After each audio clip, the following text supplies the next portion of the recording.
me earlier in the show, but had to skip a couple of trains. Asian guys making weird eye contact.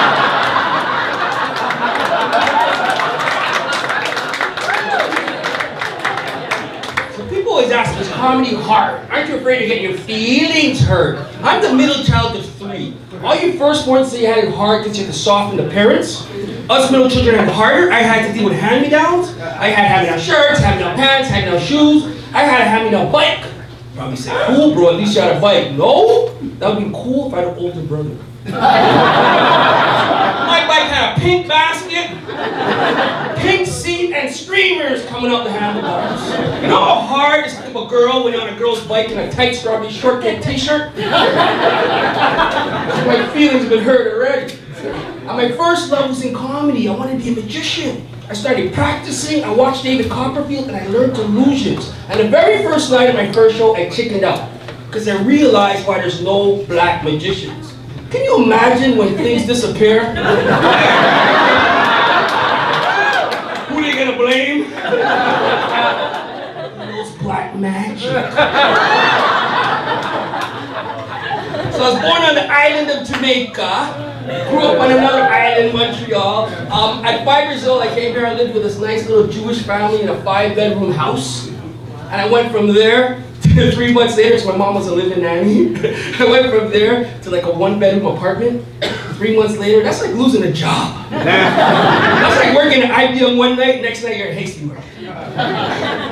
It's weird, but it's awesome because I lived as a Jewish family. I had to go to Jewish school, but then I had to transfer me to the public school 3 months later, and I got mad at that. Because I don't know if anybody been to a Jewish school, but every 2 weeks is a holiday. And I remember I was playing in the apartment building, the kids would come home like, "Say, you off from school?" And I'm like, "Yeah, young kid, poor guy." Rosh Hashanah, yo. But Quebec tried to separate from the rest of Canada about a decade ago. You guys remember that? Yeah. They had a thing called a referendum, and I thought about it. Quebec should not separate because you're a distinct part of society. But you know who said separate? The Bank of Montreal. That bank finally changed their hours. TD Bank open 7 days a week, you get a couch.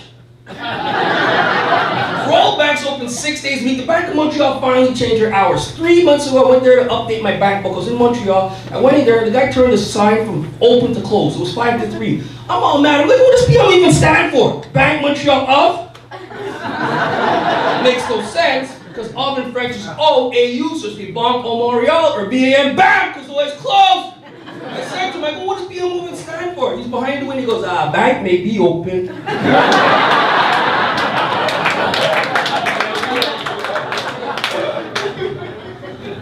I got a 12-year-old son that lives with me now because my baby mother found me on Facebook. That's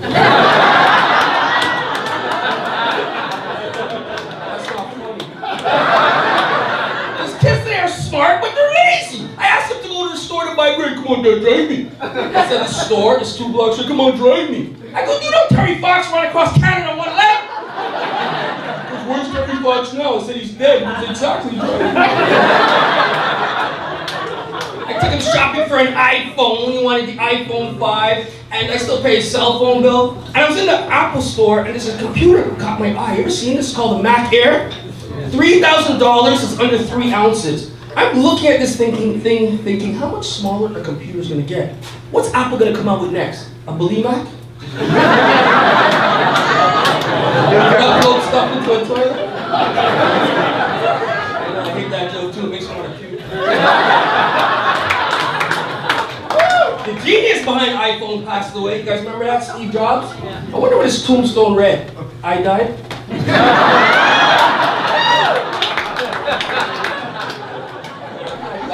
White people. I love white people because you guys love to jog. It can be -20 outside. White people. That's how come you guys find dead bodies in the woods and stuff. Because brother, we find a body in the woods. We ain't telling nobody.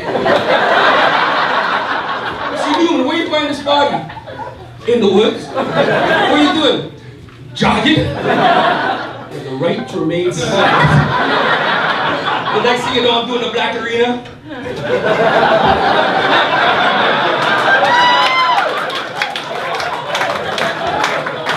Hey, black arena.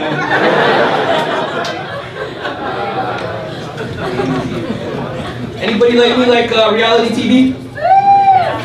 I like I don't know. I was actually one of the last almost got casted for Amazing Race Canada. Yeah, but I chickened out because not a lot of game shows in Canada. You don't want to be running through Saskatchewan and just feel a rope around you. Man, track the wrong show! And there's this other commercial that comes on. Tell me if you've seen this. It's so fake to me. I like reality TV, so this is so fake. It's a Febreze commercial. Have you seen this? If you haven't seen this, they take some old garbage, some old pizza, some old socks. They put somebody in a room, in a house, and they blindfold them. They come in and they spray. What do you smell? Freshness! Come on, people, that's fake. I wish they'd let me redo that commercial. My commercial would be real. It'd be like in a house in Brampton or Surrey, BC.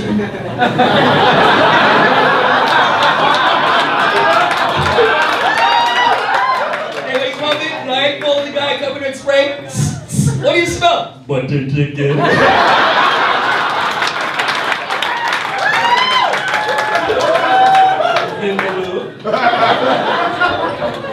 Oh, man. Good to see your brother here, man. When a brother sees another brother, we just give the pound, the head nod. White people ask me, do you know him? I'm like, no, man, but think about it. Let's say I brought you to Africa, you see another white dude, you'd be like... I was in PI and I thought I saw another brother. I was so happy. I gave the pound, he gave the pound, I gave the head nod, he gave the head nod. I went to give him a hug and it was a mirror. What I love about Toronto, I love the cultural diversity, man. What I mean by that, Montreal, you go to a Greek restaurant that serves you Greek people. You go to an Italian restaurant that serves you Italian people. Up here, you got Filipinos and Taco Bell. Indian people, Mr. Greek. I was like, buddy, where do you like to make some like this? He goes, I've been on the video, right? Jamaican restaurant in Scarborough had an Asian lady working. I said, excuse me, can I have a jerk work? You want the jerk poke? Don't get me wrong, it's cool to have an Asian lady working in a Jamaican restaurant, but never see a Jamaican like myself working in a Mandarin because we point with our lips. Like, excuse me, can I have some egg rolls? Over there, mom. Where's the rice? Okay. And being Jamaican, we do not believe in menus. When we cook, that day becomes a menu. So you can walk into a Jamaican restaurant and say, excuse me, can I have a jerk chicken dinner? Jerk chicken, no coke. Can I have a stew chicken dinner? Stew chicken, no coke. So wouldn't you be mad if Jamaicans own McDonald's? Can you imagine going in there, can I have a Big Mac combo? Big Mac, no coke. Can I have a meat chicken combo? Chicken, no pork. What can I say to the manager? Locked in! Customer every seal! Some dread will come out the back. Sorry for the inconvenience. Here's a free big soup. Thank you, Mr. Lucky. Can I have a spoon? Over the mother.